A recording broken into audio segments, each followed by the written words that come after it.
2009 এবং 10 যাদের মনে আছে তাদের মনে থাকবে বামফ্রন্ট সরকারের বিদায়ের আগে একটা স্লোগান খুব চলতো। কি স্লোগান? উন্নততর বামফ্রন্ট আসছে। আমরা বুঝতে পারিনি তখন। দেখুন, বামপন্থী মানে তো সিপিএম নয় খালি, বা বামপন্থী মানে সিপিআই নয়।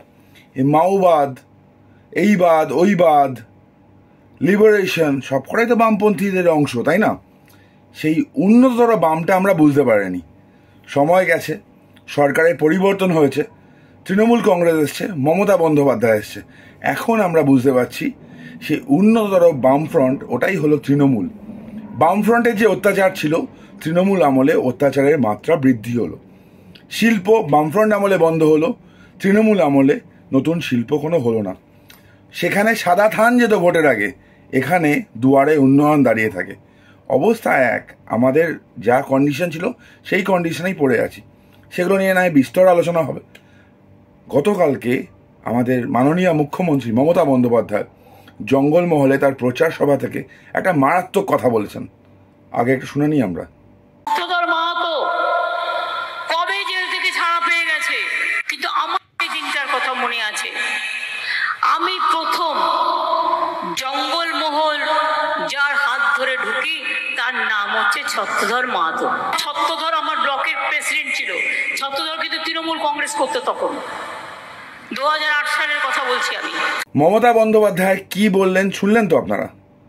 মমতা বন্দ্যোপাধ্যায় বললেন যে ছত্রধর মাহাতো তৃণমূল দলটাই করত, এবং এই ছত্রধর মাহাতোর হাত ধরেই মমতা বন্দ্যোপাধ্যায় জঙ্গলমহলে প্রবেশ করেছে।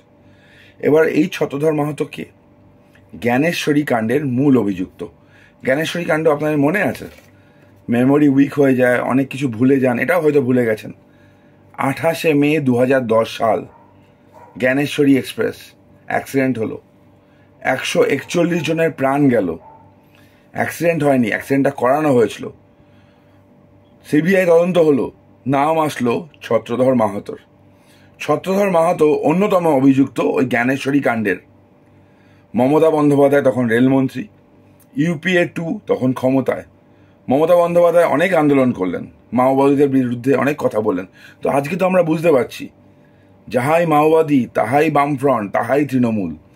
মাও, বামফ্রন্ট এবং তৃণমূল একটা অদ্ভুত নেক্সাস, এবং নেক্সাসের ফলে শুধুমাত্র রাজনৈতিক স্বার্থে 141 জনের প্রাণ গেল। এই ছত্রধর মাহাতো, যাকে মমতা বন্দ্যোপাধ্যায় ক্লিন চিট দিলেন, তাকে এনআইএ প্রাথমিকভাবে দোষী পেয়েছে। তিনি হয়তো জেলে যাবেন আর কয়েকদিন পর, আর হয়তো বেরোবেনও না। তো প্রশ্ন সেখানে নয়।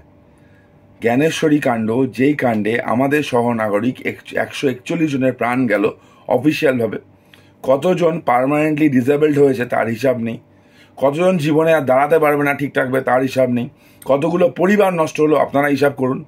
যে করিয়েছে, মমতা বন্দ্যোপাধ্যায় বলছেন সেই সময় সেই লোকটা তৃণমূলেই ছিল। তার মানে জ্ঞানেশ্বরী কাণ্ডের পিছনেও তৃণমূলের হাত। আবার বলছি, ওই উন্নততর বামফ্রন্ট, উন্নততর বাম, ওই উন্নততর বামই হলো মমতা বন্দ্যোপাধ্যায়। এর রাজনীতির জন্য যা খুশি তাই করতে পারে। বামফ্রন্টের মুকুটে অনেক কটা পালক আছে। একাধিক কারখানা বন্ধের আছে, ধানতলার আছে, বানতলার আছে, মরিচঝাপির আছে, আনন্দমার্গীর আছে, সাইবাড়ির আছে, আরও অনেক আছে। 2003 পঞ্চায়েত নির্বাচন পশ্চিমবঙ্গের মানুষ আজও ভুলতে পারেনি। ঠিক তেমনই মমতার মুকুটেও পালকের সংখ্যা কিন্তু কম নয়।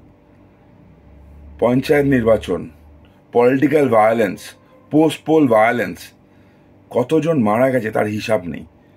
দুর্নীতির কথা মমতা বন্দ্যোপাধ্যায় আমল নয় ছেড়েই দিলাম, দুর্নীতিকে শিল্পে পরিণত করেছেন মমতা বন্দ্যোপাধ্যায়।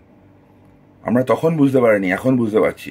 জ্যোতি বসুরা যে উন্নততর বামফ্রন্টের কথা বলতো, সেটাই আসলে মমতা বন্দ্যোপাধ্যায়। হিংসাতে কেউ একটু কম যায় না।